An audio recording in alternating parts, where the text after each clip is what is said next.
Il-Prim Ministru Roberta Bela deskriva d-deċiżjoni li Malta taraf lil Palestina bħala waħda kuraġġuża u qal li Malta uriet li b'mod konsistenti fuq livell internazzjonali qed tkun protagonista fuq in-naħa tajba tal-istorja.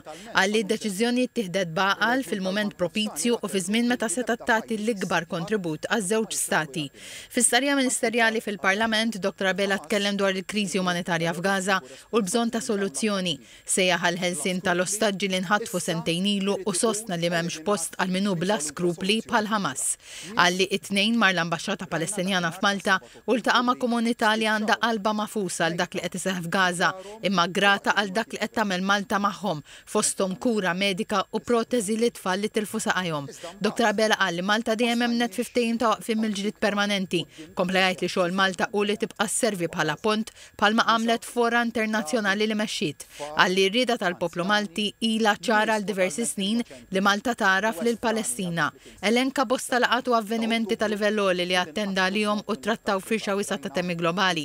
Fosthom il-pjattaforma internazzjonali tal-Krimea fejn tenna li Malta mhux talli tibqa' tikkundanna l-preżenza mhux iġġustifikata tar-Russja fil-Krimea, talli tibqa' wkoll soda fl-appoġġ tagħha lejn iċ-ċittadini Ukreni li għadhom qed isofru l-konsekwenzi tal-konflitt.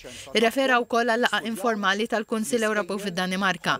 Hawnhekk sostna fuq il-ħtieġa tal-flessibilità fil-qasam tad-difiża u li dak kollu li jiġi deċiż fuq livell Ewropew għandu jkun b'rispett sħiħ għall-politika tal-istati membri kollha, inkluż il-politika tan-newtralità ta' pajjiżna.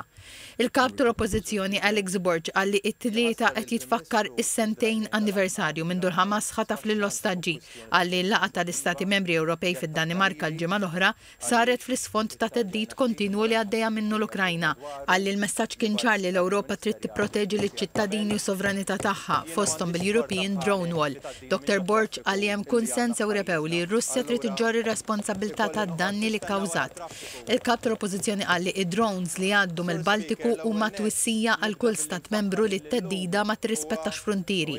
Dr. Borg qal li filwaqt li Malta żżomm in-newtralità kostituzzjonali tagħha, din trid tfisser li Malta tipparteċipa wkoll fit-tqassim ta' informazzjoni.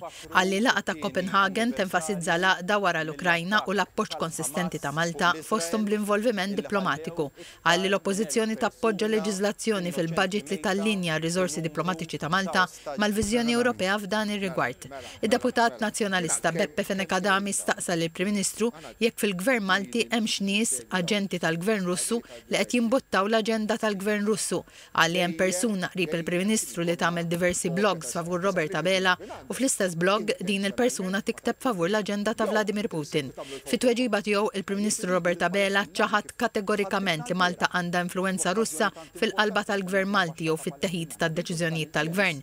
Dr. Bela akkuża li deputat nazzjonalista li prova jdaħħal dubju u jagħmel ħsara fuq livell Ewropew.